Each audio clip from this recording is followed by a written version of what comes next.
এমন একটা সময় ছিল যখন মলদোভা ছিল ইউরোপের অন্যতম সম্ভাবনাময় দেশ, কিন্তু আজ এটি ইউরোপের সবচেয়ে দরিদ্র দেশগুলোর একটি।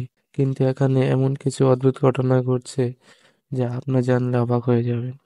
বর্তমানে মলদোভা হচ্ছে ইউরোপের সবচেয়ে গরিব রাষ্ট্র, আর মাথাপিছু আয় হচ্ছে $500। মলদোভা 1991 সালে স্বাধীন হলেও অর্থনৈতিকভাবে শক্তিশালী হতে পারেনি। জনসংখ্যা ও আয়তন।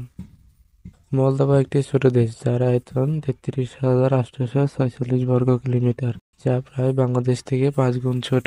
আর জনসংখ্যা হচ্ছে মাত্র 26 লাখ। দেশটির প্রায় 90% মানুষ খ্রিস্টান। তারা মূলত রাশিয়া ও রোমানিয়ার মতোই ধর্ম সংস্কৃতি অনুসরণ করে। আবার এই অঞ্চলের কিছু লোক এখনো সোভিয়েত আদর্শের নাস্তিকদের অনুসরণ করে। মলদোভার গির্জা, যা দেশটির ইতিহাসের অন্যতম গুরুত্বপূর্ণ অংশ। বিশ্বের সবচেয়ে বড় ওয়াইন সেলার মলদোভায় অবস্থিত, যা প্রায় 200 কিলোমিটার দীর্ঘ। এখানকার জলবায়ু ওয়াইন উৎপাদনের জন্য উপযুক্ত। এখানে বিশ্বের 7ম বৃহত্তম গুহা এবং এটি ইউরোপের মধ্যে 3য় বৃহত্তম। এই গুহার ভিতরে 20টিরও বেশি লেক আছে। মলদোভায় রয়েছে ভিনিস্টার এবং প্রুট নামে দুটি প্রধান নদী। এখানকার কিছু বনভূমি বন্যপ্রাণীদের জন্য আশ্রয়স্থল।